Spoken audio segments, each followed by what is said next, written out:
새로운 몸이라는 제목으로 하나님의 말씀 전하도록 하겠습니다. 지난주에는 새로운 눈으로 말씀 전했는데 이어서 새로운 몸으로 말씀을 전하도록 하겠습니다. 우리가 좀 사회를 생각하면 분노가 치밀어 오릅니다. 그래서 참 언급을 안 하려 하지만 또 말씀과 연관이 되기 때문에 좀 언급을 좀 하려고 합니다. 지금 그 문제가 되는 사람들의 우리는 이중성을 봅니다. 이중성. 그럼 또는 또 위정자들의 그 이중성을 보면서 이렇게 우리의 마음이 분노가 일어납니다. 보십시오. 경찰에 소환되기 전에 어떻게 했습니까? 죽을 죄를 지었습니다. 이렇게 했잖아요, 그죠? 그러다가 이제 경찰에 소환돼서 조사를 받으니까 이제 오리발을 내밉니다. 겉과 속이 다르죠.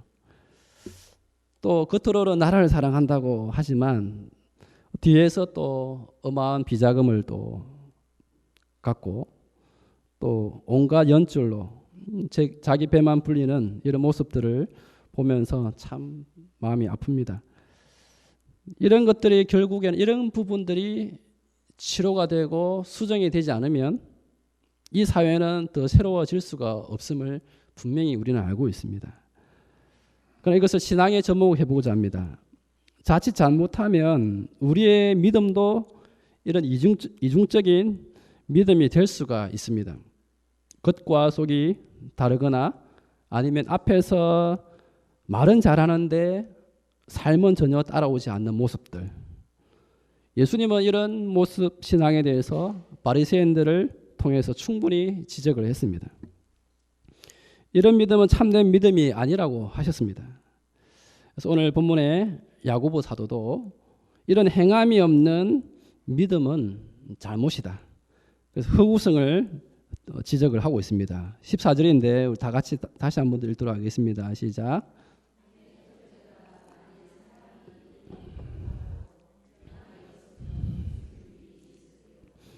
믿음이 능히 자기를 구원하겠노라. 믿음이 있노라 이야기를 합니다. 그죠?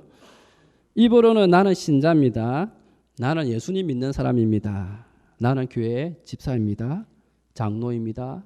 목사입니다. 이렇게 이야기를 합니다. 그런데 삶은 어떤가요? 신자의 삶이 아니란 말이죠. 그런데 어떻게 구원을 받았다고 볼 수 있느냐? 그것을 이야기를 합니다. 예수님께서 이런 신앙에 대해서 말씀을 하셨습니다. 마태복음 7장 21절에 주여 주여 하는 자마다 다 천국에 들어갈 것이 아니요 다만 하늘에 계신 내 아버지의 뜻대로 행하는 자라야 들어가리라. 입으로 주여 주여 한다고 다 천국에 들어간다고 착각하지 마라. 그런 말을 하는 것입니다.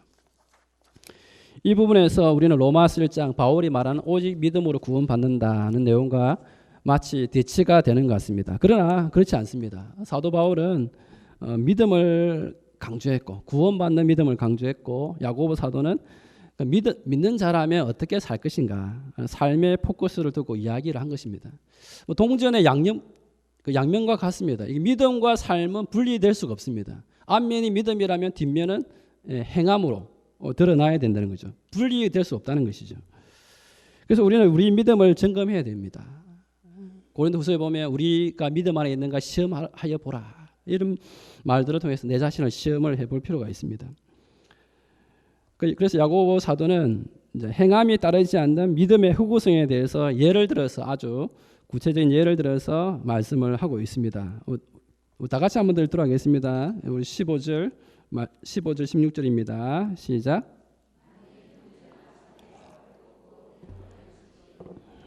너희 중에 누구든지 그에게 이르되 듣게 하라 배부르게 하라 무엇이 있으리요. 어떤 형제 자매가 헐벗었습니다. 가난합니다. 그래서 보면 일용할 양식마저가 없습니다. 여러분 일용할 양식이란 것은 무엇인가요? 최소한의 생계 수단이죠. 정말 가난하다는 것입니다. 먹을 것이 없어서 배고파하고 있는 상황입니다. 그런데 그를 향해서 이렇게 이야기합니다. 너무 고통스러워하지 말고 마음의 평안을 가져. 이렇게 말을 하는 거죠. 그 다음에 또 가난하니까 춥잖아요. 추우니까 너무 추워하지 말고 따뜻한 옷 입어. 이렇게 말을 하는 겁니다. 또 이제 또 배고프니까 먹을 것을 챙겨 먹어. 이 말입니다. 지금 본문이. 말을 그렇게 하는 거죠. 말만 하고 그에게 필요한 것을 실제적인 필요를 아무것도 주지 않는 거죠. 차라리 말을 안 했으면 더 좋았을 것 같은 생각이 듭니다. 뭐 옛날에 이런 말이죠. 할아버지 때 너무 가난해서 먹을 것이 없었다 하니까 손자가 뭐라고 이야기하나요? 라면 사가 드시죠. 그거 할 줄 몰라서 그런 겁니까? 아니죠. 없어서 못 먹는 거죠.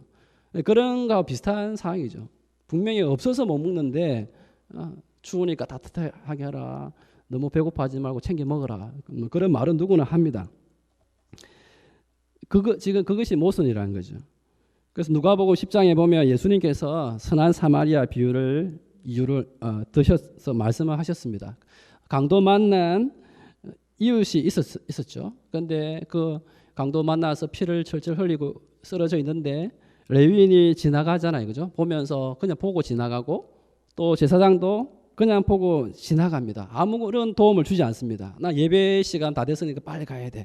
그렇게 핑계대고 가버립니다. 그러나 어떻게 합니까? 근데 선한 사마리아 사람은 그를 도와주죠. 그를 데리고 가서 주막에 데려가서 그의 상처를 약을 발라주고 또 어떻게 합니까? 비용을 다 대어서 나을 때까지 머무르게 합니다.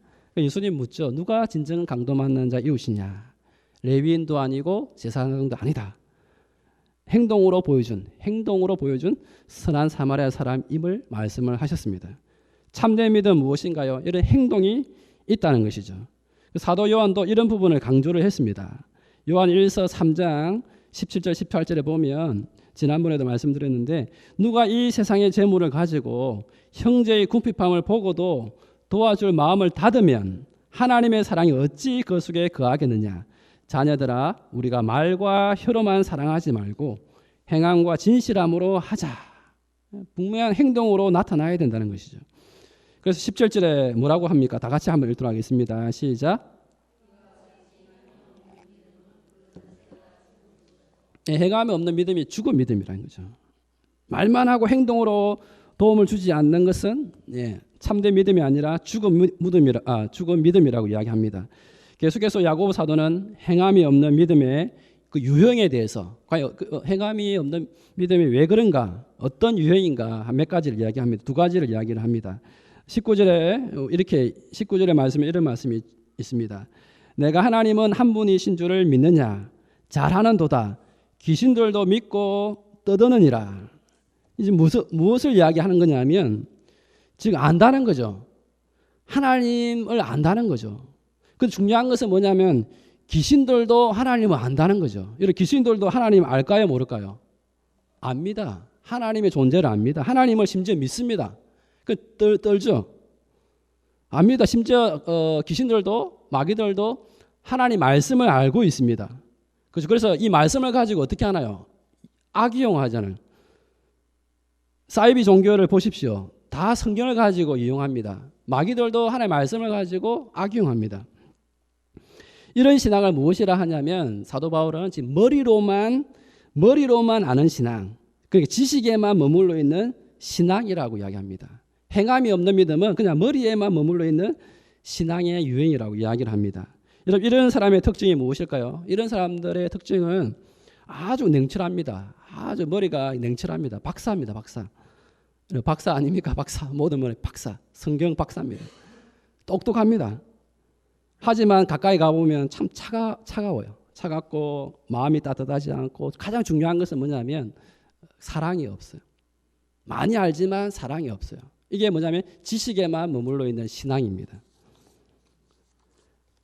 여러분 한쪽으로 치우친 것은 위험합니다. 우리 신앙 안에도 한쪽으로 치우치면 위험하죠. 그래서 신앙에 보면 주지주의 신앙, 감정주의 신앙, 또 의지주의 신앙이 있다고 하죠. 주지주의 신앙은 뭡니까? 뭐 많이 아는 거죠. 뭐 지식의 만족을 추구하는 신앙입니다. 그 지적인 호기심이 매우 강합니다. 이런 분들은 지식적인 부분을 채워줘야 됩니다. 설교를 들어도 상당히 지식적인 설교를 좋아하고 그런 설교를 찾아가서 듣습니다. 또 그런 사람들을 신뢰합니다. 그런데 이런 사람의 특징이 뭔가 하면 성경 공부를 열심히 참여하는데 삶이 없다는 것이죠. 이것이 하나의 잘못된 유형으로 흐르고 있는 것이죠. 또 감정주의 신앙은 어떤가요, 여러분? 문제가 무엇입니까? 이론을 무시한다는 거죠. 이론을. 느낌을 중요하게 생각합니다. 느낌, 감정. 찬양 집회는 너무 좋아하는데 성경 공부에 오라 하면 안 오는 거죠. 성경 공부는 관심이 없고. 집회. 이런 가슴이 뭐 들떠는 거. 이런 것만 좋아하게 됩니다. 이 자칫 잘못하면 어떻게 되냐면 자연스럽게 신비주의로 빠질 수 있게 되죠. 그렇게 흘러갈 가능성이 있습니다. 조심해야 됩니다. 의지주의 신앙은 무엇입니까? 그냥 실천을 강조하죠. 무조건 삶, 실천. 그러다 보면 무엇을 놓치게 되나요? 방향성을 잃어버리죠. 어떤 사람은 이런 사람이 진짜 있다고 합니다. 한 사람 전도하기 위해서 같이 한잔하면서 전도하는 사람이 있다고 하죠. 실제로 해방신학, 한단신학교 보면 그게 한단신학교 졸업하신 분 보면 심지어 사창가에 가서 목회하신 분도 많고 실제로 그들과 함께 해야 된다 해서 말씀을 액면 그대로 해가지고 실천하는 사람 많습니다. 그러다가 이제 오류에 빠지게 되죠. 뭐냐 하면 이제 한쪽으로 치우친 신앙이죠. 참된 신앙이 무엇입니까? 지정의가 조화된 거죠. 말씀에 대한 바른 이해, 말씀에서 오는 그런 하나님 주신 감성, 그러면서 그 말씀에 대해서 반응하는 것, 실천하는 것. 이것이 참된 신앙입니다. 그렇게 나가야 되는 거죠. 우리의 방향이. 또 야고보 사도는 한 가지 더 이야기합니다. 20절이죠. 자, 20절에 한번 같이 읽도록 하겠습니다. 시작.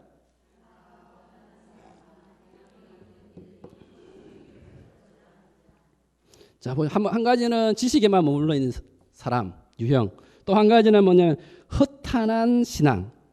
이것은 무엇이냐? 열매가 없다는 거죠. 열매.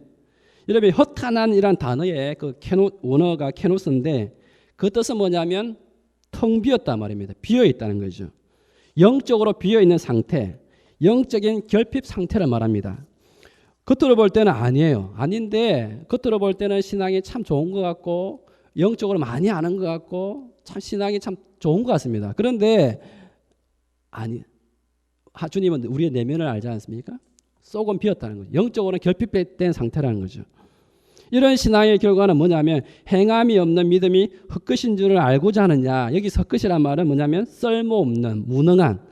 그러니까 열매가 없다는 거죠. 왜냐하면 신앙 안에 텅 비어 영적으로 결핍되었기 때문에 그 사람에게는 열매를 맺지 못합니다. 여러분 잘 보시면 열매를 반드시 맺습니다. 그죠? 그러니까 영적인 사람은 어떤 일을 하든지 영적인 열매를 맺게 됩니다. 그러나 반대로 육신적인 사람은 영적인 열매를 맺지 않고 육신적인 열매를 맺습니다. 내가 영적인 사람이냐 육적인 사람이냐 우리 조명을 해볼 필요 있죠. 영적인 사람은 반드시 영적인 열매를 맺게 되어 있습니다. 그러나 육신적인 사람은 계속 세상적인 것을 맺게 됩니다. 왜 열매가 없을까요? 허탄한 이야기, 쓸모없는 일에 매진하기 때문입니다. 그래서 바울은 영적인 아들인 디모데에게 뭐라고 권면을 합니까? 디모데전서 4장 7절에 망령되고 허탄한 신화를 버리고 경건에 이르도록 내 자신을 연단하라. 망령되고 허탄한 신화 그런 이야기 하지 마라. 족보 이야기 하지 말고 허탄한 이야기 아무 쓸모없는 이야기 그런 이야기에 창념하지 마라. 그런 겁니다. 여러분 탁상공론은 피해야 되죠. 탁상공론. 실제적인 문제를 다뤄야 됩니다. 왜 이 나라가 이렇게 됩니까? 탁상공론이죠. 실제적인 문제. 그리고 반드시 실천해야 열매를 맺습니다. 실천하지 않는 것은 열매를 맺지 않습니다. 그래서 우리가 가져야 될 관심이 무엇입니까? 바로 열매에 있습니다. 열매에 초점을 두고 실천해야 됩니다. 그것이 참된 신앙입니다. 정말 우리 주변에는 정말 신앙이 좋은 것 같지만 실상 그렇지 않는 경우가 많습니다. 그래서 오늘 말씀을 통해서 우리 자신을 좀 더 자세히 들여다보면 좋겠습니다. 예수님께서도 마태복음 21장에 보면 잎만 무성한 무화과 나무로 보시면서 어떻게 이야기합니까? 뭐라고 합니까? 저주해버리죠. 이제부터 영원토록 내가 열매를 맺지 못하리라. 잎만 무성한 거 하나님께서 열매를 맺지 못한다고 이야기합니다. 이스라엘의 영적인 상태가 이렇다는 거죠. 혹 우리의 영적인 상태가 이렇지 않는가 점검해야 되죠. 자, 그러면 참된 믿음은 무엇일까요? 야고보 사도는 참된 믿음을 보여준 구약 성경의 두 인물을 소개를 합니다. 한 명은 누구인가요? 아브라함이죠. 또 한 명은 누구인가요? 기생 라합입니다. 예, 기생 라합이죠. 자, 아브라함 창세기 15장 6절에 아브라함이 여호와를 믿으니 여호와께서 이를 그의 의로 여기시고 아브라함은 하나님을 확고하게 믿었습니다. 그래서 본문 21절에 보면 아브라함이 어떻게 하나요? 하나님의 말씀에 의해서 그 아들 이삭을 하나님께 바치죠. 제물로 바칩니다. 아브라함은 실천을 통해서 믿음을 증명했습니다. 여러분 실제로 사실은 어렵습니다. 불가능합니다. 어떻게 그죠? 인간적으로는 불가능합니다. 부모는 자식을 위해서 죽을 수 있습니다. 그러나 자식을 희생시키기는 굉장히 불가능한 겁니다. 어떻게 그것이 가능할까요? 그것이 바로 아브라함의 믿음이라는 것입니다. 아브라함은 확고한 믿음을 가졌습니다. 그래서 히브리서 11장에 보면 11장 17절에 19절에 보면 이렇게 이야기합니다. 아브라함은 시험을 받을 때에 믿음으로 이삭을 드렸으니 그런 약속들을 받은 자로 돼 그 외아들을 드렸느니라. 그에게 이미 말씀하시기를 내 자손이라 칭할 자는 이삭으로 말미암으리라 하셨으니 그가 하나님이 능히 이삭을 죽은 자 가운데서 다시 살리실 줄로 생각한지라. 뭐냐면 어떻게 독자 이삭을 바칠 수 있었냐면 하나님께서 다시 살려줄 것을 믿었다는 거죠. 당시 아브라함은 부활의 신앙을 가졌습니다. 확고한 믿음이 있었기 때문에 그는 확고한 실천, 행동을 할 수 있었다라고 이야기를 하고 있습니다. 그래서 참된 믿음은 무엇입니까? 22절에 믿음이 그의 행함과 함께 일하고 행함으로 믿음이 온전하게 된다라고 이야기합니다. 참된 믿음은 반드시 행동이 수반된다는 것이죠. 그 다음 기생 라합입니다. 라합도 마찬가지죠. 정탐꾼들을 숨겨줍니다. 행동으로 보여줍니다. 그런데 라합의 특징은 뭔가요? 아브라함은 믿음의 조상이라 하지만 기생 라합은 보면 믿음의 계보가 없습니다. 믿음의 혈통이 아닙니다. 그리고 신분도 어떤가요? 기생입니다. 이방인입니다. 천한 신분입니다. 그러나 기생 라합은 그 믿음 때문에 다윗의 조상이 되고 예수님의 족보에 오른 인물이 되어집니다. 이렇게 어떻게 이방인이 이렇게 될 수 있는가? 바로 믿음으로 인한 행동을 보였기 때문이라고 야고보 사도는 이야기를 하고 있습니다. 그래서 믿음은 행동으로 온전해집니다. 우리가 믿고 행동한 것만 저와 여러분들이 끌어야 됩니다. 저와 여러분들이 행동으로 실천하지 않으면 그냥 하나 이론에 불과하고 한번 지나가 버린 밖에 안 됩니다. 우리가 실제적으로 전도를 하고 실제적으로 행할 때 그것이 내 것이 되죠. 저와 여러분들이 이런 신앙이 아브라함과 기생 라합과 같은 그런 믿음의 사람이 되었으면 좋겠습니다. 자, 그러면 우리의 믿음이 온전해지기 위해서는 과연 무엇이 필요하겠습니까? 저는 오늘 말씀을 묵상하면서 지난주에는 새로운 눈을 했는데 새로운 몸이 필요합니다. 여러분 새로운 몸이 필요합니다. 믿습니까? 예, 자, 새로운 몸이 필요합니다. 여러분 새로운 몸. 여러분 우리의 몸은 어떤가요? 적응하기 나름이죠. 우리의 몸은 적응하기 나름입니다. 그래서 움직이지 않으면 어떻게 되나요? 점점 움직이지 않으면 아무것도 하기 싫어요. 그냥 뭐 설거지도 하기 싫고 이불도 개기도 싫고 뭐 아무것도 하기 싫어집니다. 예, 우리 몸이 그렇죠. 우리 몸은 우리가 훈련하는 대로 적응하는 대로 되어지게 되어 있습니다. 참 신기합니다. 우리 몸은 그죠. 제 둘째 동생, 제 바로 밑에 동생의 그러니까 처니까 재수씨가 되죠. 재수씨가 이게 비만 때문에 고민을 했습니다. 길을 가다가 창문이죠, 그요? 창문입니까? 보면서 우연히 자신의 모습을 보면서 충격에 빠진 거죠. 내가 이랬나? 네, 보면서 내 몸이 이랬나 충격에 빠져가지고 이제 뭘 결심했냐면 다이어트를 결심했습니다. 그래서 제 또 남동생이 이렇게 제안을 했죠. 만일에 살을 20kg를 빼면 100만 원을 주겠다. 제안을 했습니다. 이번에 가서 이야기하더라고 보니까 20kg를 빼면 어느 정도는 알겠죠. 그죠? 20kg를 빼면 100만 원을 주겠다. 해가지고 20kg를 뺐습니다. 어떻게 했냐니까 물어보니까 이렇게 친구가 이제 헬스 트레이너가 있어요. 트레이너하고 하루에 2시간씩 매일 같이 운동을 해가지고 실제로 빠졌어요. 제가 이제 명절에 가서 보고 깜짝 놀랐습니다. 저 사람이 저랬나? 깜짝 놀랐습니다. 그럼 이야기를 들어보니까 이런 사례가 있었더라고. 또 얼마 전에 가보니까 조금 더 쪘더라고 보니까 이제 운동을 좀 소홀한 게 포괄하는 거죠. 우리 몸이 그렇습니다. 우리 몸은 우리가 어떻게 하느냐에 따라서 만들어지는 거죠. 마찬가지입니다. 믿음도 마찬가지입니다. 믿음도 우리 가만히 있으면 우리 영적인 비만에 걸립니다. 말씀을 계속 먹고 말씀을 계속 읽기만 하고 아무런 실천이 없으면 어떻게 되냐면 영적인 비만에 걸릴 수가 있습니다. 그래서 우리 믿음은 실천을 통해서 균형 잡힌 영적인 몸매를 갖춰야 됩니다. 그래서 우리는 우리 몸을 새롭게 해야 됩니다. 어떤 몸으로 만들어야 될까요? 저는 이렇게 추천하고 싶습니다.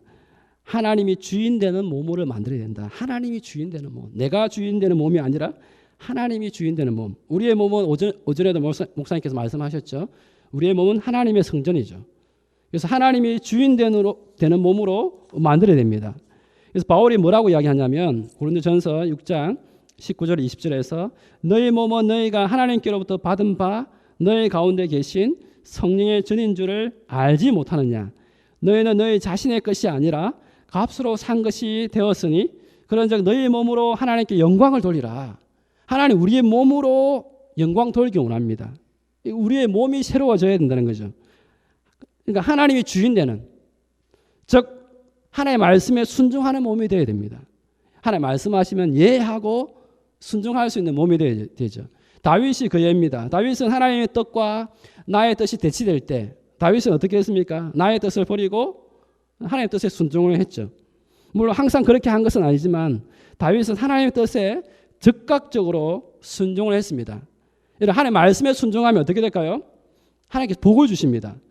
예레미야 42장 6절에 우리가 우리 하나님 여호와의 목소리를 순종하면 우리에게 복이 있으리다 하니라. 우리가 하나님의 말씀에 순종하면 하나님께서 복을 주세요. 오늘 본문의 말씀에도 보면 아브라함의 복을 받죠. 어떤 복입니까? 여호와 하나님의 벗이라. 하나님의 벗이라는 칭호를 받는 복을 받게 됩니다. 그런데 순종하지 않으면 어떻게 됩니까? 사울 왕은 어떻게 되었습니까? 하나님의 뜻보다는 자신의 뜻을 더 따랐죠. 그래서 사무엘 선지자가 사울 왕에게 뭐라고 이야기합니까? 순종이 제사보다 낫다고 이야기합니다. 그런데도 사울은 어떻게 합니까?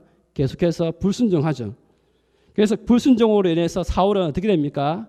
하나님께서 주신 그 복을 걷어차고 결국에 폐위되는 안타까운 종말을 맞이하게 됩니다. 그래서 우리는 우리 몸을 하나님의 말씀에 순종하는 몸으로 만들어야 돼요. 제일 좋은 방법은 그렇습니다. 여러분, 하나님 말씀하실 때, 감동하실 때 어떻게 될까요? 즉각적으로 순종해야 됩니다. 왜냐하면 우리는 기억력이 한계이기 때문에 감동 주셨다가도 좀 지나거나 순종하지 않으면 그냥 잊어버립니다. 가능하면 하나님 말씀 주시고 할 때, 즉각 순종할 때 그것이 바로 우리에게 복이 될 수 있는 것입니다. 여러분 순종하십시오. 하나님 말씀 주시고 감동 주실 때 순종하시면 정말 하나님께 큰 복을 주십니다. 두 번째는 뭐냐면 이런 영적인 운동을 해야 합니다. 디모데전서 4장 6절에서 8절인데 우리 한번 다 같이 한번 찾아서 읽도록 하겠습니다. 시작. 디모데전서 4장 6절 8절. 죄송합니다. 디모데전서 4장 6절에서 8절입니다. 예, 찾았습니까? 다 같이 한번 우리 한 목소리를 합독하도록 하겠습니다. 시작. 서로 형제를 깨우치면 그리스도 예수의 좋은 일꾼이 되어 믿음의 말씀과 내가 따르는 좋은 교훈으로 양육을 받으리라. 망령되고 허탄한 신화를 버리고 경건에 이르도록 내 자신을 연단하라. 예. 죄송합니다. 한 번 더 8절까지 시작. 육체의 연단은 약간의 유익이 있으나 경건은 범사에 유익하니 금생과 내생에 약속이 있느니라. 무슨 말입니까? 영적인 운동을 하라는 거죠. 영적인 운동을 하고 훈련을 하라. 이런 말씀입니다. 그래서 로마서 16장 19절에 이런 말씀하고 있습니다. 너희가 선한 데는 지혜롭고 악한 데는 미련하기를 원하노라. 바울은 우리의 몸을 선한 데는 좀 지혜롭게 발빠르게 움직이고 악한 데는 참 미련하기를 그렇게 원한다고 이야기를 하고 있습니다. 선한 일엔 즉각적으로 행동하는 것. 그래서 우리 몸을 훈련하지 않으면 되지 않습니다. 우리 몸을 훈련해야만 우리는 말씀 앞에 순종을 하게 되죠. 이런 몸이 움직이지 않으면 정말 이렇게 굳어버립니다. 기부스를 하면 어떻게 되나요? 기부스를 하고 풀면 어떻게 될까요? 예, 몸이 움직이지 않습니다. 그래서 기부스를 하고 풀면 오랜 시간이 걸립니다. 우리 예경 집사님이 전도하러 나오셔서 그 이야기 간증하셨어요. 은혜 받은 이야기. 기부스를 하고 나와가지고 목사님 병원에서 내가 이렇게 깁스를 한 상태에서도 열심히 움직였는데 기부스를 풀고 나서도 그렇게 했는데도 풀고 보니까 막상 이게 생각대로 잘 움직이지 않는 겁니다. 그러면서 느낀 게 영적으로 우리가 운동하지 않으면 우리의 영혼도 굳어버릴 수 있겠구나. 그런 나눔을 해주셨습니다. 마찬가지라고 생각합니다. 우리의 영혼이 영적인 운동을 하지 않으면 계속 굳어버리고 이제 움직이지 않게 되죠. 여러분, 하나님의 말씀은 문제가 없습니다. 문제가 뭔가요? 하나님의 말씀이 아니라 내가 문제죠. 우리 자신이 문제가 됩니다. 그리스도는 우리의 머리가 되십니다. 우리는 몸이죠.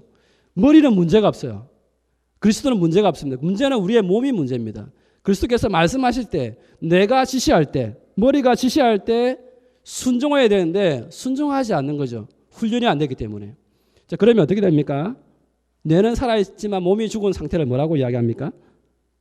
식물인간이라 하죠. 우리가 영적인 식물인간에 빠질 수가 있습니다. 분명히 뇌는 살아있지만 우리의 몸이 움직이지 않을 때. 그래서 우리는 부단하게 훈련을 해야 됩니다. 영적인 운동을 해야 되죠. 기도의 자리 사모해야 되고, 말씀의 자리, 그뿐만 아니라 봉사의 자리. 다음 주에 우리 뭐 합니까? 찬양 경연대 하죠. 여러분, 기간별로 준비를 많이 하고 있습니까? 예, 몸을 좀 많이 움직이시기 바랍니다. 많이 움직이고 활동해서 그런 부분에 계속 참여하는 거죠. 참여하고 전도의 자리 참여하고, 그죠? 뭐 일주일에 한 번씩이라도 뭔가 꾸준하게 균형을 갖추는 게 참 필요합니다. 이렇게 할 때 우리의 영적인 체질이 개선이 됩니다. 그래서 저와 여러분들이 정말로 영적으로 훈련하고 주님이 주인 되어서 우리 영혼이 아름다운, 우리 영혼의 몸매가 아름다운 그런 저와 여러분들 될 수 있기를 축복합니다. 여러분, 이 나라가 왜 이렇게 혼탁하게 되었습니까? 왜 이렇게 좀 어두운 나라가 되었습니까? 우리 어제 청와대 주변에 보면 광화문 광장으로 해서 온 거리에 100만 인파가 모여서 시국 그걸 했습니다. 시위를 했습니다. 어린아이들도 참여를 했죠. 왜 나라가 이 모양으로 되었나요? 그냥 위정자들의 잘못 때문입니까? 저는 그렇게 보지 않습니다. 우리는 그렇게 보아서 안 됩니다. 결국 무엇이 잘못되었습니까? 그 자리에는 신자도 있습니다. 위정자들 안에는 신자도 있습니다. 우리 세상 곳곳에 우리는 신자들이 있습니다. 결국에 무엇이 문제입니까? 하나님 앞에서 우리가 신자답게 살지 못해서 이런 결과를 초래했다라고 저는 생각합니다. 정말 우리가 사회 속에서, 세상 속에서 빛과 소금의 역할을 감당했다라면 이렇게 우리나라가 정말 어둠 가운데 있지 않았을 것입니다. 정말 우리가 빛과 소금의 역할을 잘 감당했다면 정말 이 세상이 더 밝아지고 정말 더 하나님 뜻 가운데 있었을 것입니다. 이 혼탁한 시대 속에서 우리가 신자들은 신자다운 몸, 신자다운 삶을 회복해서 이 나라를 다시 회복하고 정말 우리 자신이 회복되는 그런 놀라운 은혜가 있기를 축복합니다.